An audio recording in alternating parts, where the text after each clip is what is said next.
Good afternoon, everyone. Thank you for being here, and thank you to everyone who's tuning in on our live stream. My name is Bryan Leib, and I have the honor of serving as the Executive Director of the Iranian Americans for Liberty. And today I will be moderating our panel discussion sponsored by the Center for Security Policy and the Iranian Americans for Liberty. Before we get started, I'd like to ask the Chief Operating Officer of the Conservative Partnership Institute, Wesley Denton, to come up here to provide some brief welcoming remarks.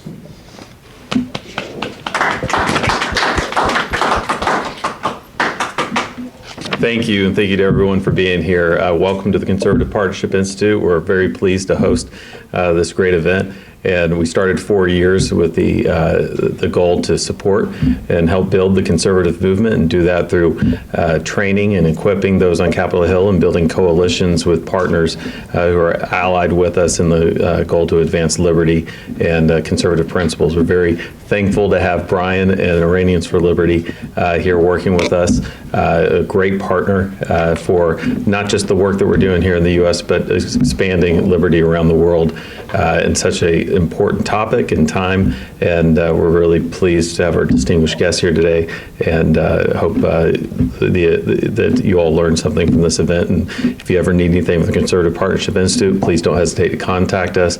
You can find us at cpi.org, and we're here to serve and support the movement. So thank you.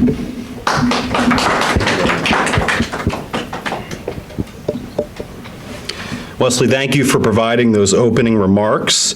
Before I introduce the panel, I'd like to say thank you and welcome to some of the VIPs that are in attendance today. Many have traveled from a long way to be here with us. First, it's my honor to welcome IAL's Board President, Dr. Daniel Jafari, and also our board member, Dr. Sharwan Fashandi, and another advisory board member, Mohammed Jahan Parvar. Gentlemen, thank you for being here. Appreciate it. Would also like to welcome Fred Fleitz, who is the CEO and President of CSP. Fred, thank you for being here. Thank you for your partnership on this event. Thank you very much.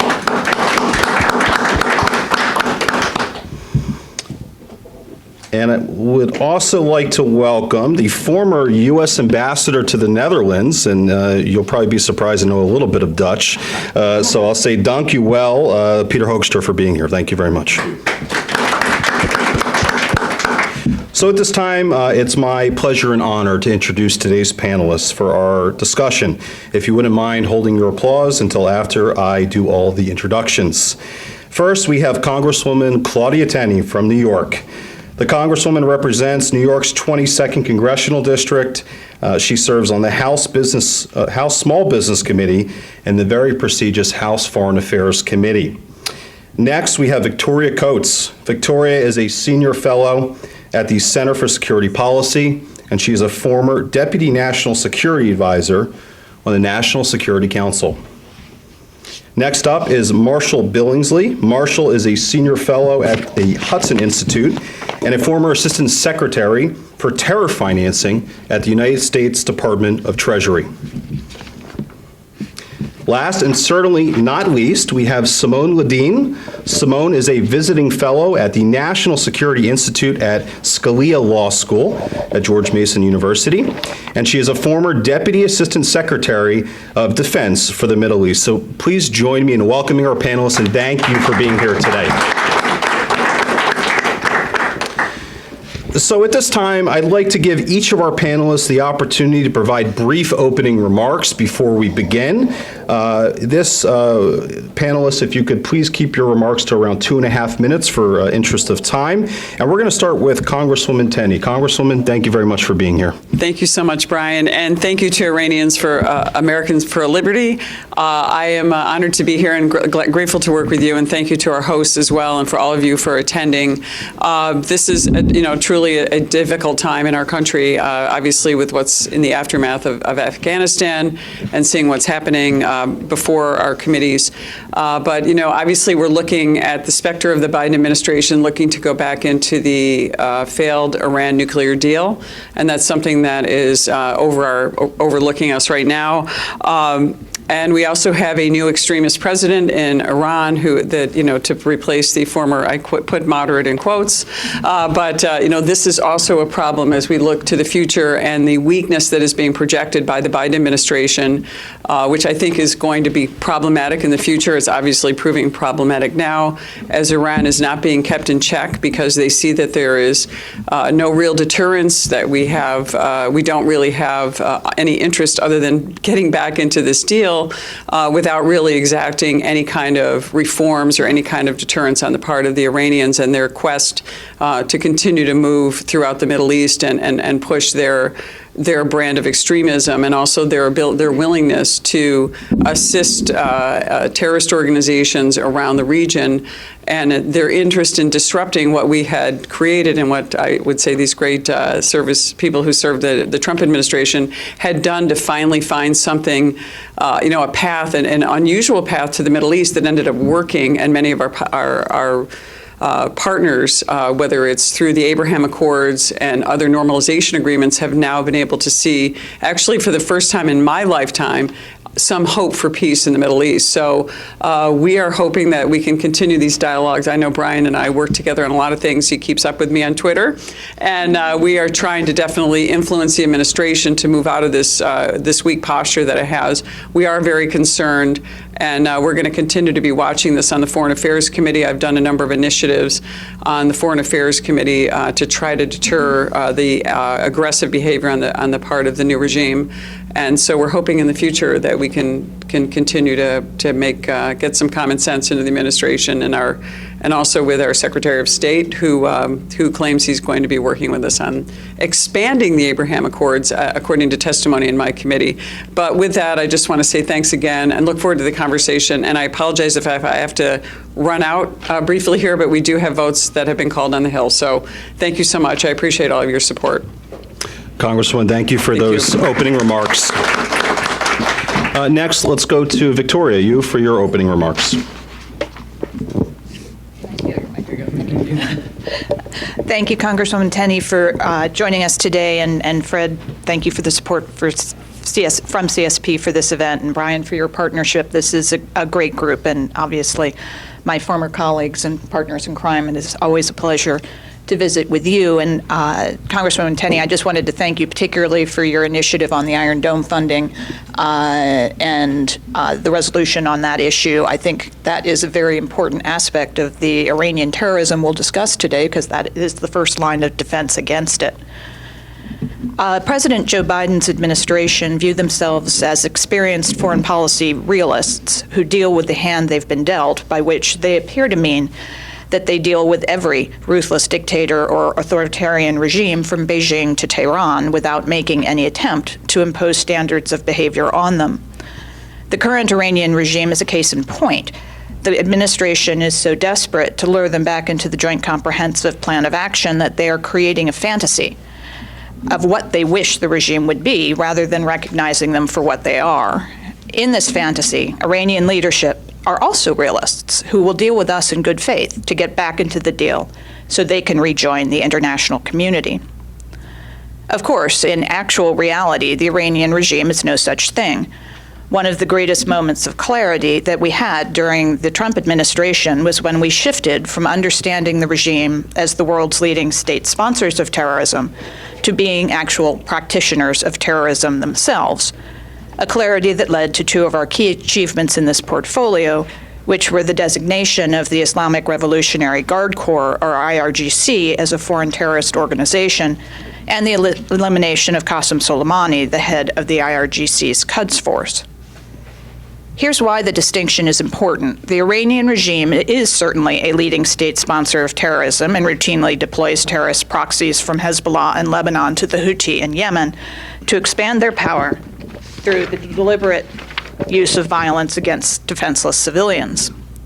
But what sets the Iranian regime apart is their willingness to use the official elements of their government, from the IRGC to their own Ministry of Foreign Affairs, to engage in terrorism. We saw this clearly in February of this year when an Iranian diplomat who had been stationed in Vienna was convicted by a Belgian court of plotting to bomb an Iranian opposition rally in Paris in the summer of 2018, when, ironically, former Secretary of State John Kerry was having secret meetings with his counterpart, Javad Zarif, to try to keep the JCPOA on life support. And Zarif was, of course, the terrorist's boss, directing him to execute the plot at this time. This case illustrates the grim reality of the Iranian regime, which has only become grimmer since the selection of Ibrahim Raisi as Iran's new president this summer, which is what we'll be discussing today. Raisi, who is the supreme leader's chosen enforcer, has a long history of deploying coercive violence against Iranian civilians to maintain his master's power. The Biden administration, like the Obama administration before them, appear to be compartmentalizing this unpleasantness, lest it impede their directive to re-enter the JCPOA. But in the event they finally do gather diplomats around a table in Vienna, they would do well to remember that the very folks sitting across that table from them may be plotting some fresh terrorist attack on Paris, or perhaps even somewhere closer to home. Thank you.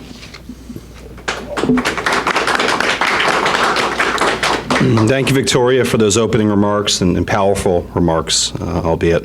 Let's go to Simone next for your opening remarks, please.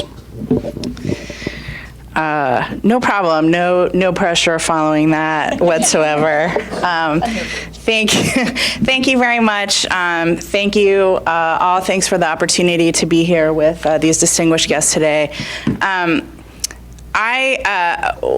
Taking sort of a different tack, given that my background is really on the defense side, I'd like to highlight a bit what we've been doing and kind of what our approach has been until now. So for many years following the September 11th attacks, our core interests in the Middle East were focused on ensuring that the region was not a safe haven for terrorists, ensuring the region was not dominated by any power hostile to the United States, and ensuring our efforts and those of our partners and allies contributed to a stable global energy market. For the Defense Department, this translated into a focus on maintaining freedom of navigation, preventing nuclear proliferation, and stopping the emergence of terrorist safe havens. These were the shared goals of not just the United States, but many international partners. As this crowd is well aware, Iran opposed these shared goals. Iran sowed instability across the region to increase its influence. Iran proliferated advanced conventional weapons to undermine the security of our regional partners. Iran advanced its nuclear capabilities. Iran escalated its reckless campaign of violence, attacking the coalition presence in Iraq, oil infrastructure in Saudi Arabia, and international shipping in the Gulf. The Defense Department did not routinely respond to provocative Iranian actions, frustrating many, instead focusing on efforts to help its partners address Iranian destabilizing activities in what they called an interoperable manner, both with the United States and with their neighbors. One, what I believe important multinational effort was focused on improving air defenses in the Arabian Peninsula in the aftermath of Iran's attacks on oil refineries in 2019. Another has been work with the Gulf Collaboration Council partners to address shared early warning systems. Given the complex nature of the Iranian threat, multilateral cooperation has historically been key. Another focus area to counter Iran prior to the Biden administration was military posture. We have had bases and partnerships throughout the region operating across domains that limited Iran's freedom of maneuver, deterred aggression, and reassured allies and partners. While specific forces deployed at these bases fluctuated according to global requirements, the military and previous administrations maintained the option and the ability to rapidly flow in capabilities as needed to respond to an emerging threat, most recently evidenced in the extraordinary period following the strike against Qasem Soleimani. Now, during a time of political change for the US, Israel, and Iran, we see a new dynamic emerging. It is clear to even the most casual observer that DoD will not continue to use its force posture to deter Iranian aggression and limit Iran's freedom of maneuver.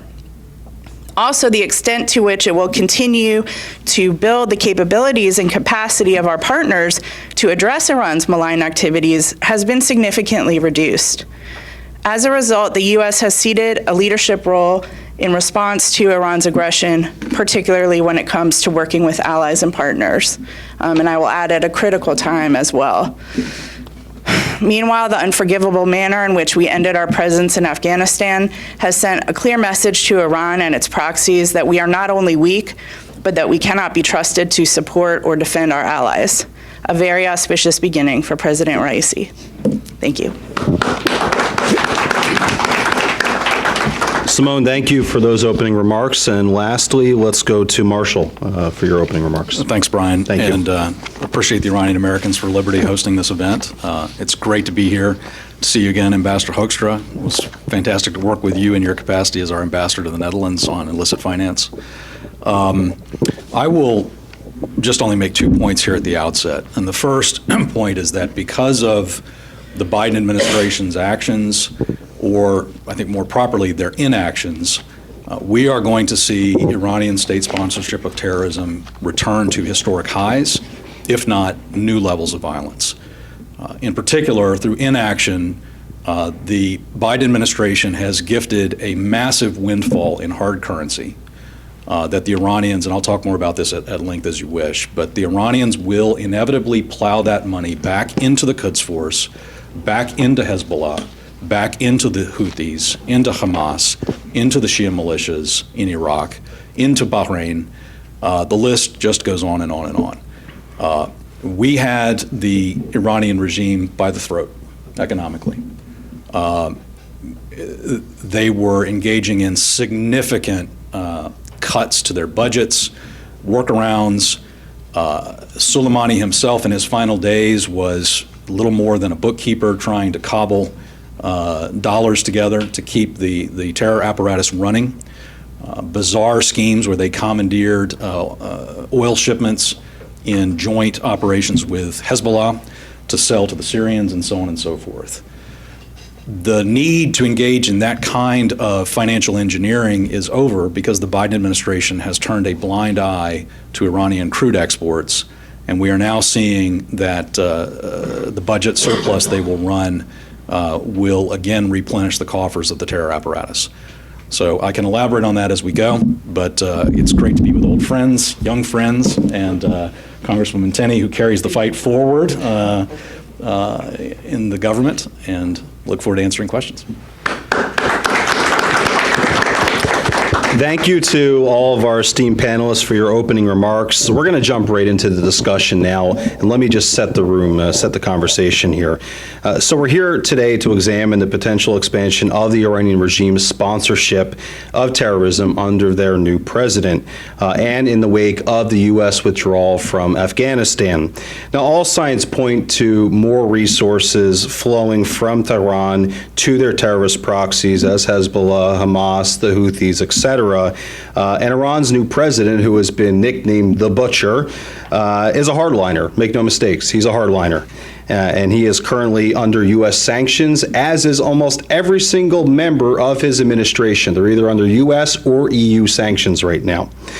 So let's jump right into this conversation with our panelists. For our first question, we're going to start with the Congresswoman, and I'd like to get your perspective on why is President Biden continuing to engage with diplomacy with the Iranian regime?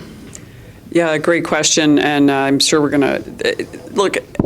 Iran is masquerading as a legitimate state. It's been given the credibility of statehood by the UN, and so they have all the auspices of looking like a credible state, even though they're engaged in terror, they're engaged in intervening across state lines, across the Middle East, promoting terrorism.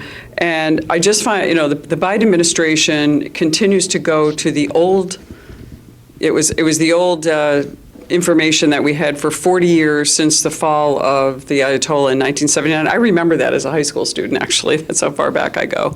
And that same 40 years of, if we just appease them, if we treat them like a normal state, they're going to act like a normal state, which that didn't work. And so I think what's really striking is that the Trump administration looked at something that foreign policy experts really poo-pooed and said this isn't going to happen, and said, no, wait a minute, maybe we should try the maximum pressure campaign. Maybe we go and make deals with other nations around the world, like the Abraham Accords, and see if we can get many of the people who want to see peace and prosperity in the Middle East are willing to do partnerships with Israel and the U.S. so that their people can emerge out of poverty and see the kind of prosperity that was the potential that they could have. And so instead of doing, and the Trump administration made great strides there. Obviously, maximum pressure, taking out Soleimani, all those things were very helpful. So the Biden administration is doing what it does reflexively, because that's all Joe Biden really knows. Joe Biden has always, just sort of been able to never be held accountable as a almost 50-year politician with fairly easy races and never really having to worry about getting reelected or facing any real scrutiny, especially now. He's gone back to the old saw. Okay, let's just go back and appease them. Let's go back and see, whether we can make them feel like they're a state again and legitimized, and then therefore they will act like a legitimate state. Well, that's proven not to be true. And it's a failed policy that's going to fail, and we're seeing it's failing now in the Middle East.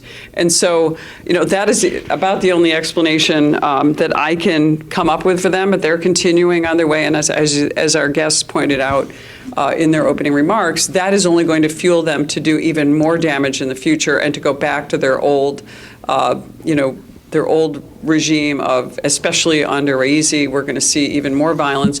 We have this great culture, historically one of the most educated and more sophisticated, Middle Eastern countries on earth is, these people are trapped behind this situation, which is tragic, and which is why we're so supportive of all of you.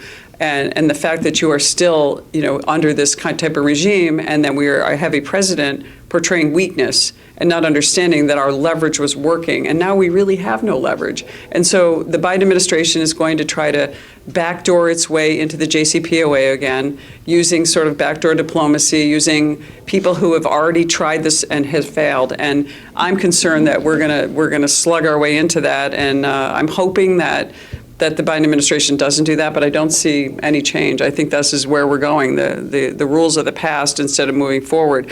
I'm hoping and I'm hopeful that our allies and our economic and diplomatic partners will put pressure to understand that the Abraham Accords and the other normalization agreements are working. I know that, again, not to bring it up, but I know that Secretary Blinken indicated to me that they were going to strengthen the Abraham Accords and they're going to work in that direction. Doesn't really necessarily equate with going back into the JCPOA, so maybe we can deter them from getting back into that nuclear agreement and actually urge them, through our new partners in these normalization agreements to start projecting some strength. And not just projecting, but actually showing strength and standing up to their illegal interventions into these other Middle Eastern countries and in the region. So I'm hopeful.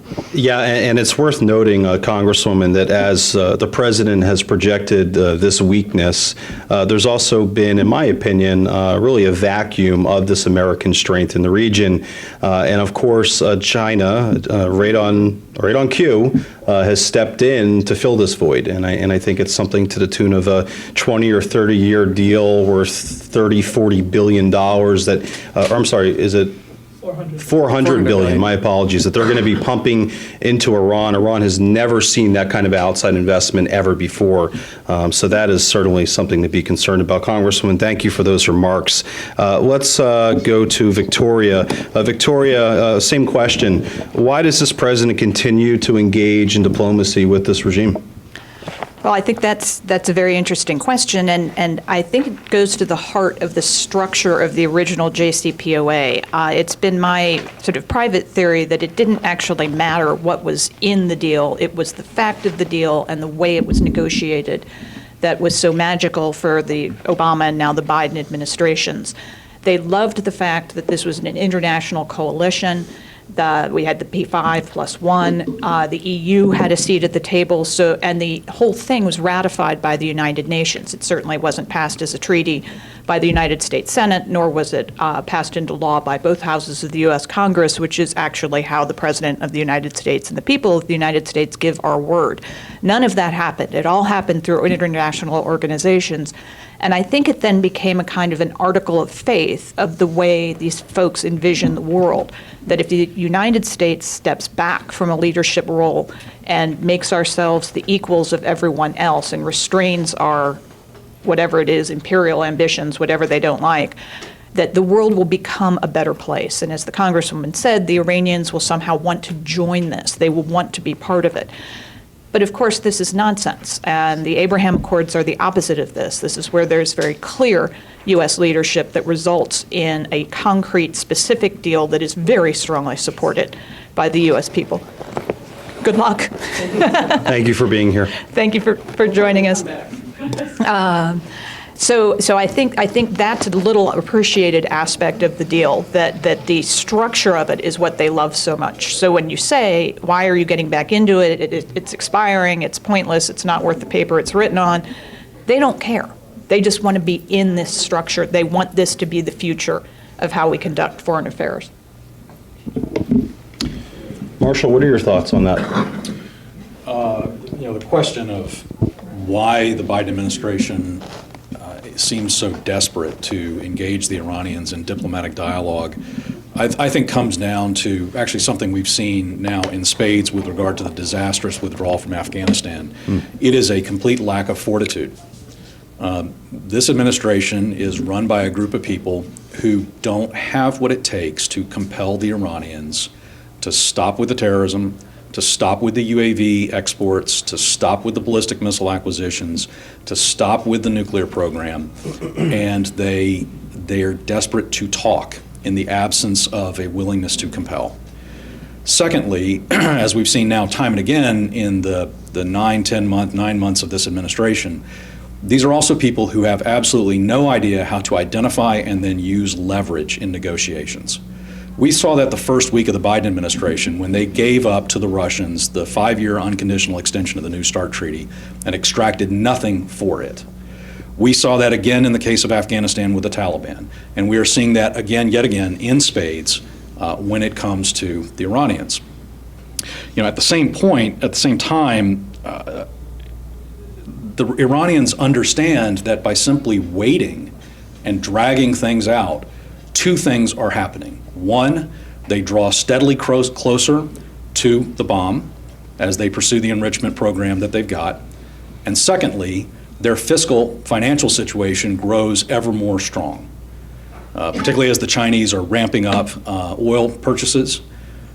We had the Chinese down to less than 200,000 barrels per day of purchasing on the sly from the Iranians. The Chinese are now overtly purchasing 3 times that amount. Oh, by the way, when it comes to the price of oil per barrel, the Iranian budget for this year contemplated the sale of 650,000 barrels a day. With the Chinese alone, as I just said, they're at 600,000. They also priced the barrel of oil at $40 a barrel. WTI crude is trading today at $80 a barrel. So we are looking at a regime that understands that time is on their side. And this diplomacy effort of Special Envoy Malley is going nowhere.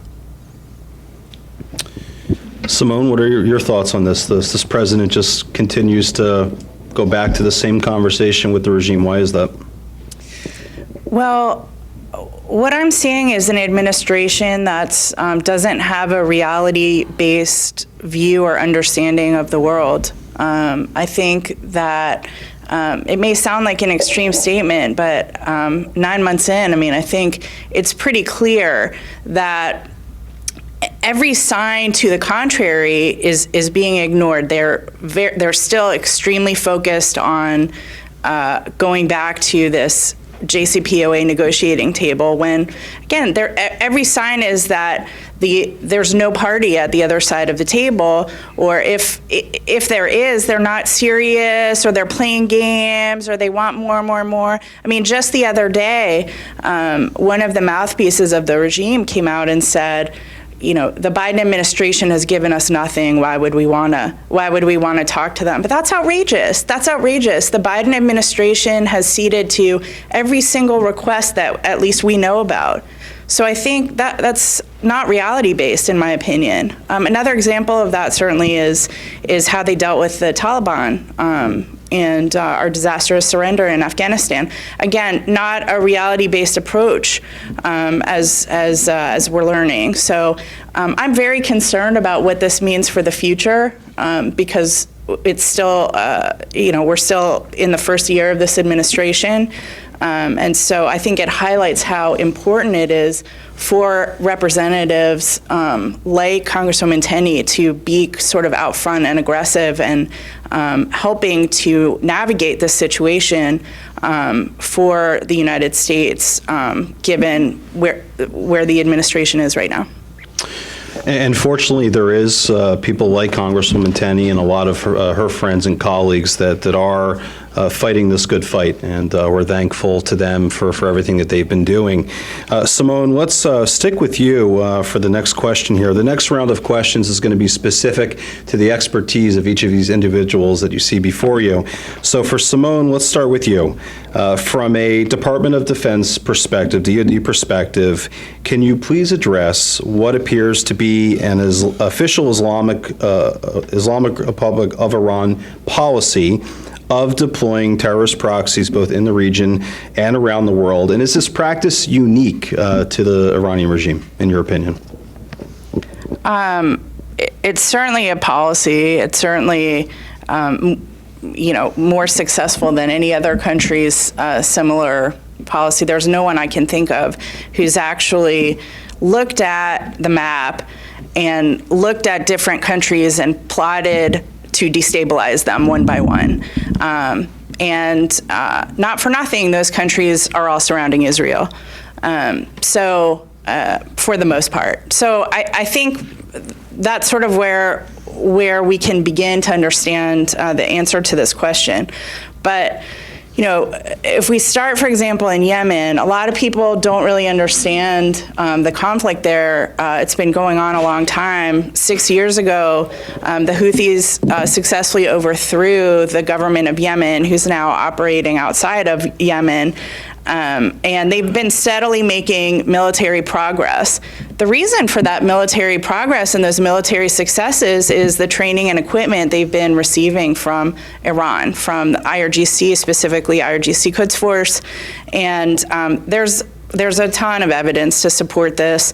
When I was in my old job at the Defense Department, we were able to declassify a massive amount of information, including details of weapons that were seized from DAOs that were clearly coming from Iran to Yemen. So there's a ton of evidence for anyone who wants to pay attention. The sort of disheartening thing that we're sort of at a disheartening point right now because the conflict continues. The Houthis are winning. And the Biden administration has chosen to focus on Saudi Arabia as the problem. The Saudis are actually trying to push back the Houthis. And points in time, we've been partnering with them, with the Saudi-led coalition. We've been providing them with training, with material, with intelligence to help improve their capabilities, reduce civilian casualties, which were a problem early on. But all of that has stopped now, and there's really nothing standing in the way of a complete Houthi military victory, unfortunately. It pains me to say that. So that's one example.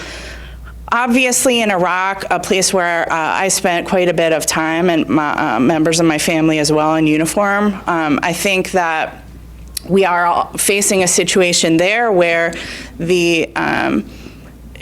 there are so many Iranian-backed militias of many names and flavors, and they change their names all the time. We've changed our posture there significantly, which I think is a good thing. But we could have a whole other session to discuss is Iraq rather an Iranian satellite at this point or not. I think, sadly, that's up for debate. With respect to Syria, Iran's malign activity has been a hugely destabilizing force in Syria. Iranian proxies, we have multiple there, including Hezbollah. They've fought to keep Bashar al-Assad in power. They've had significant Russian support for that. I think that in general, international opinion is moving towards normalizing with Syria and normalizing with the Assad regime, and so we'll see what happens there. But I don't predict anything good. But we can go on. We can talk about Hamas and Israel, Hamas and Gaza.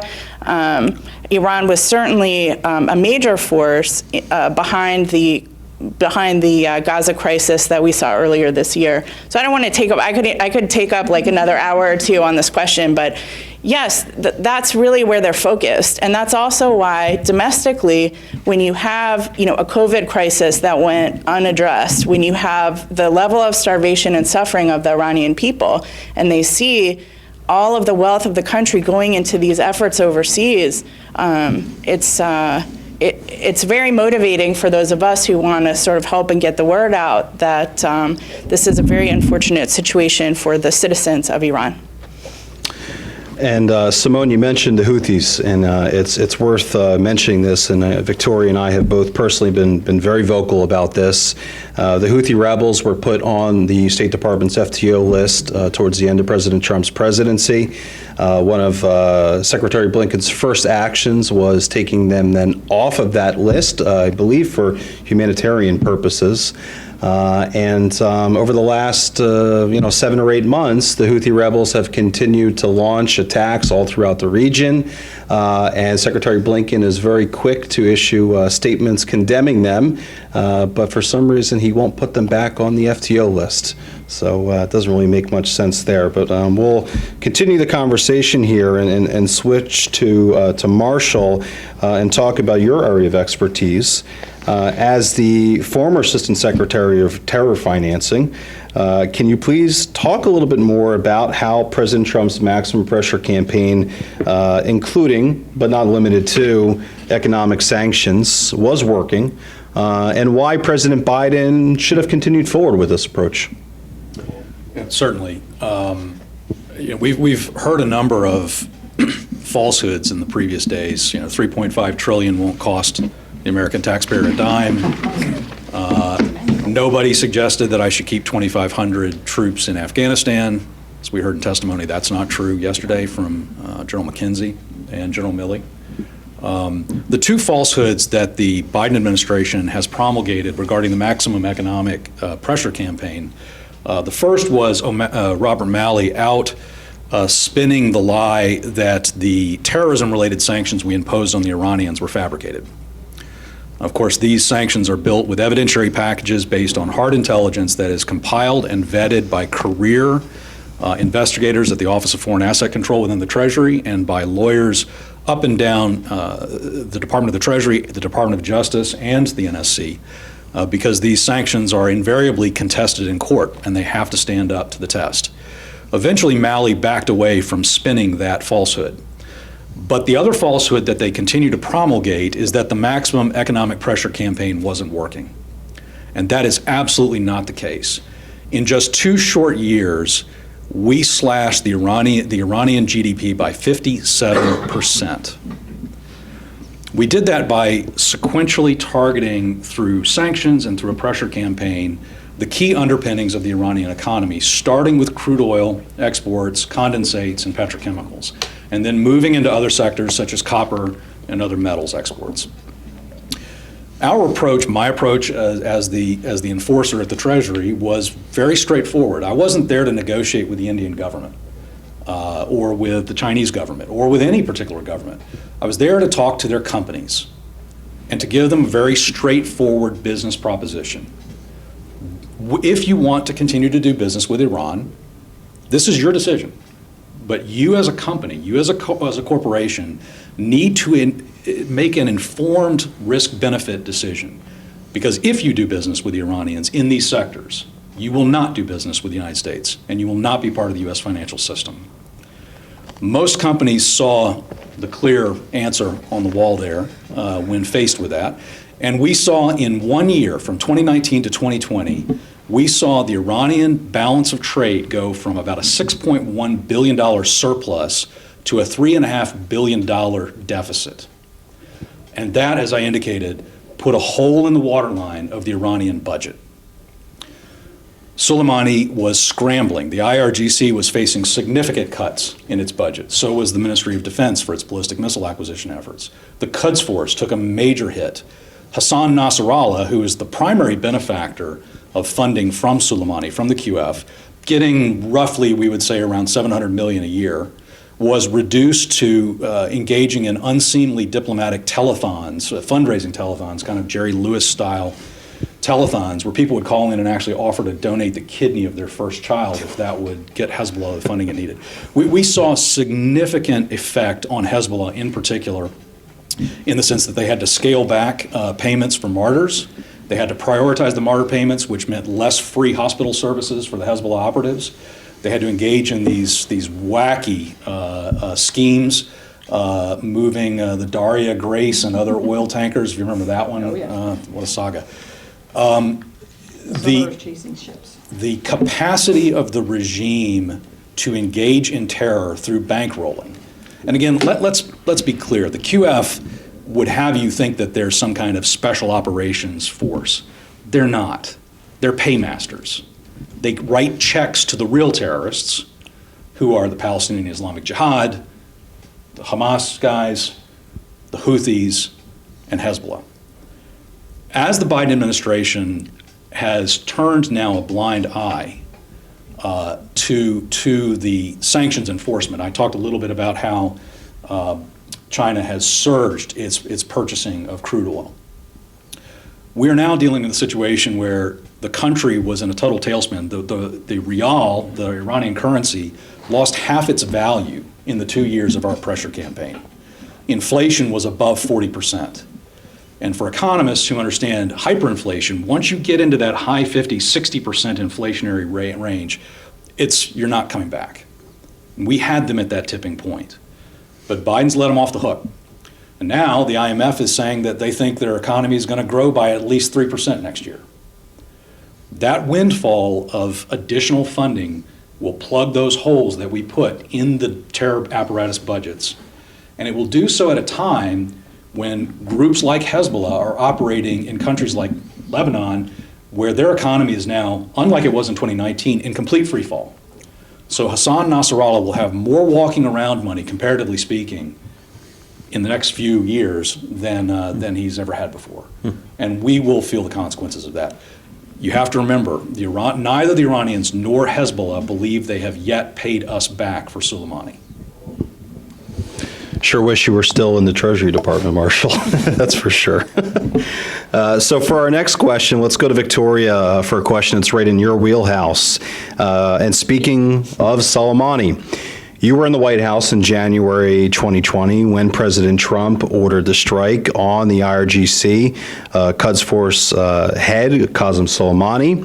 If you don't mind, take us through that decision and how the Trump administration approached the IRGC more broadly as a terror group, and maybe as a side note, what was it like to be in the room when that happened? Well, thanks, Bryan, and obviously Qasem Soleimani's name has come up several times today, and it was one of the most dramatic decisions of the Trump presidency when we had been enduring attack after attack from Tehran, with the attacks on tankers in the spring of 2019 through the Abaqaiq on September 14th of that year, and then attacks on our people in Iraq, leading to the death of a contractor. And in every case, not Simone, but some of her colleagues would say, well, we can't really respond to this because it would be escalatory.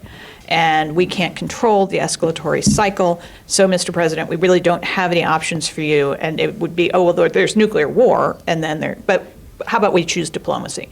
And so the options were not attractive or accessible. And finally, the president, becoming very frustrated with this, said, I need some real options.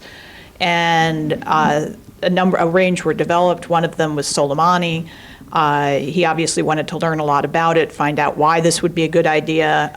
We discussed the various other, both the legal rationale for it, but then also why other presidents had made different decisions. And finally, he decided the provocations were simply intolerable. And that's how the National Security Council functions. As Marshall indicated, there are various what we call equities. It's a horrible bureaucratic speak word, but so many people have equities in these things. Obviously, the State Department is going to want to know because they're going to need to alert their people, put their embassies on high alert, talk to our allies. The Defense Department has enormous equities in a situation like this. The intelligence community obviously is playing a major role. So the role then of the National Security Council is to bring all of those people together, make sure everybody is pulling in the same direction, and that they have as much clarity as we can give on the president's intention, which is what they are in office to execute. So Soleimani was really the most dramatic example of that from my perspective, and a very good example of presidential decision-making and execution to put a very, very clear line. And we've talked a lot about red lines over the last 10 years and what happens when people cross them or don't cross them. I mean, this was a bright, flashing red line that you all have gone too far. And the result was we did not see another major provocation out of Iran over the ensuing year. Now, I am very concerned now because, as Marshall said, they have not managed to retaliate against us for that particular action. And I think a lot of it was that until January of this year, they didn't want it to happen again. They were shocked that we were able to pull that off. And I have nothing but just the greatest respect for both the intelligence and defense folks who pulled that off. It was amazing.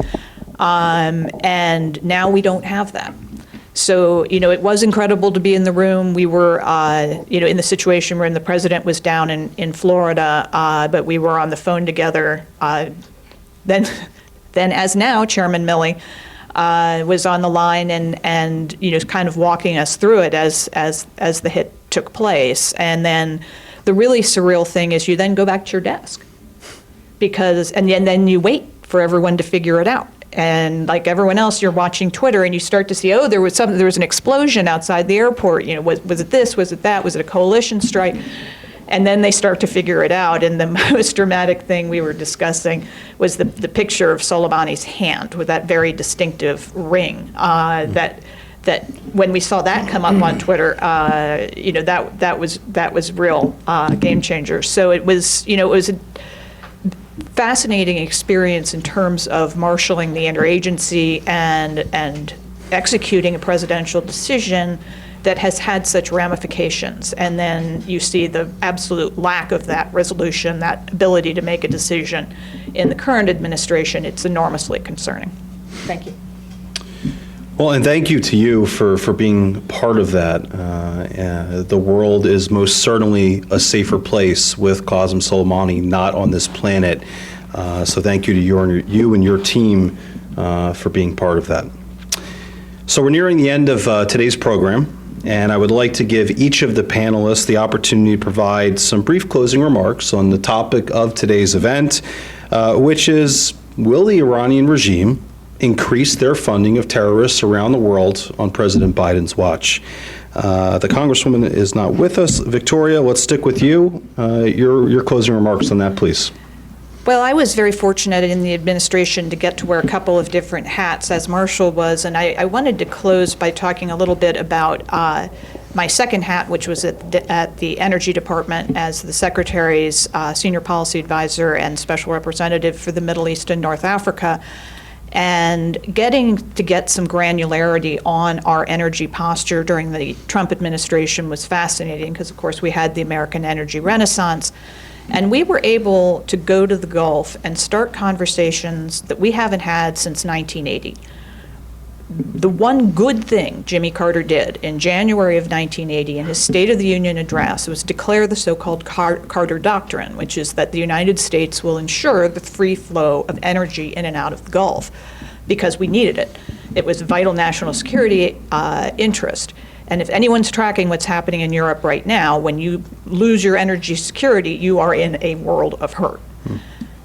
Due to the American energy renaissance, we could go to the Gulf and say, look, yes, we have been ensuring this free passage for these many years, but at this point it's free passage to China. We don't need it anymore. So what might we be doing to partner together with you so that you can provide some of your own security And this was vitally important after the Iranian terror attacks on Abqaiq, as I mentioned, in September of 2019. The Saudis recovered very well from those, but it was a terribly concerning moment. And my great concern, when the point of all of this is, with our withdrawal and our perceived weakness during the Biden administration, I am deeply concerned that the Iranians are going to just delve into the broad world of energy terrorism to try to hold the world hostage. And, I will not cede to anyone on my interest in preserving a clean, healthy climate, and that's something the Department of Energy does a great deal of work on.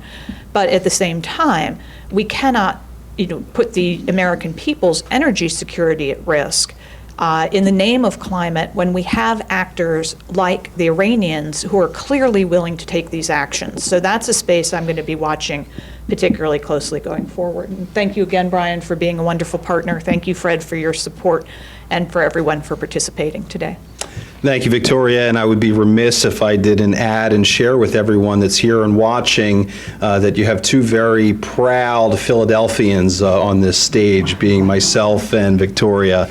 Our Eagles took a little bit of a beating over the weekend, but that's okay. We're going to rebound. And More unpleasantness, Bryan. yeah, sorry. So, Victoria, thank you very much, and it's an honor to partner with you on this. Marshall, let's go to you for your closing remarks, please. So a couple of thoughts. I was very interested in your answer to why you think the Biden administration so heavily gravitates towards international diplomacy. But the travesty here is that the reason there's a JCPOA is because Iran was violating the NPT and violating safeguards. We have a global treaty and we have an international organization that's designed to maintain safeguards to prevent countries from doing precisely what the Iranians are doing. And yet I see in fact, we see clear evidence that the United States, together with the UK and France, bizarrely, have refused to go forward at the Board of Governors to call out and to refer to the Security Council the Iranians. Not that that would actually do anything, but it is international diplomacy. It is the cornerstone of nuclear nonproliferation. And we are allowing the Iranians to violate their safeguards agreements with impunity at this stage. That's where the Biden administration needs to apply its diplomatic efforts. When this short-sighted effort fails with the Iranians, the good news is that the sanctions architecture we put in place is still there. Now and I'm going to come back to that, but there are some things that have changed for the worse and for the better. Things that have changed for the worst include the fact that the Iranians have, I mentioned some of these bizarre schemes of the Iranians. The Iranians have now embedded themselves deeply in our hemisphere into Venezuela. And the Biden administration is going to have to come to terms with that and is going to have to, as they're doing with the Iranians, they're also doing with the Venezuelans, which is turning a blind eye to the oil shipments and the exports. But whatever it is the Iranians are trading to the Venezuelans, I presume weaponry and I presume for gold, the Biden administration is going to have to bring that to an end. One of the Iranian generals who had a heart attack about 2 months ago, same guy who was furnishing ballistic missiles to the Houthis, had begun traveling routinely to Venezuela. Another thing that's changed for the worst is the effect that the Afghanistan withdrawal invariably has had on our Gulf partners. Our Gulf partners were shaken to the core by the Abqaiq attack and greatly concerned about the staying power, even of the Trump administration, which they highly prize as a partner. I guarantee you their calculus on how to deal with the Iranians has been reshaped by how they've watched us retreat in defeat with casualty from Afghanistan. The good news is that we have the Abraham Accords. And we have an ability now on the part of Israel to, frankly, without the Biden administration, shore up the Gulf Arabs and keep the pressure on and do the things that will be necessary to do until our administration finds its way to a meaningful foreign policy approach. So I'll end my comments with where I started. The sanctions architecture is still there. The Central Bank of Iran is still under sanctions because, yes, Rob O'Malley, the central bank governor was directly funneling funds for terrorism purposes. We have the evidence. It's in the evidentiary package. That is a fact. The sanctions on oil are still there. The executive orders, the law of our land through executive orders is still in place, prohibiting any Americans from transacting and other countries from transacting in these commodities. And when this ill-fated effort does ultimately come to an end, I hope the Biden administration will swiftly return to an enforcement campaign, starting first and foremost with the Chinese. Thanks, Bryan. Thanks again for having us. And Simone. Marshall, thank you very much for being here. And I think I speak for a lot of Iranian Americans and probably a lot of Iranians inside of Iran when I say thank you for the work that you did when you were at the Treasury Department in freezing those assets and doing what you did to push that needle forward. So thank you very much. Simone, let's close with you, please. Mindful that I'm the last person sitting between all of you and a swift exit, I'll keep my remarks brief.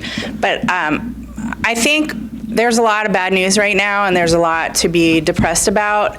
I would just say long term, I'm still very bullish on the United States. I think we certainly have a lot of work to do.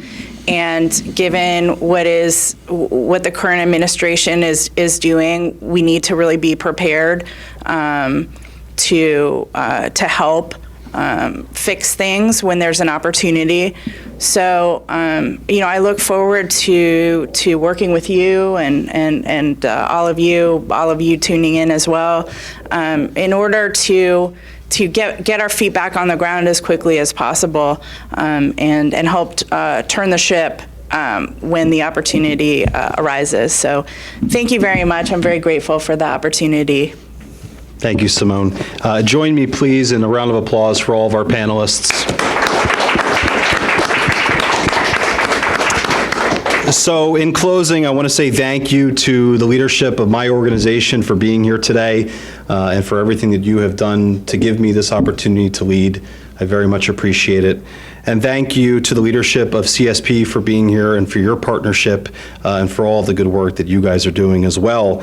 And thank you to our esteemed panelists for spending their time with us today, for offering your expertise on these issues, and thank you for your service to our nation, and I'm sure you will be called upon in the future.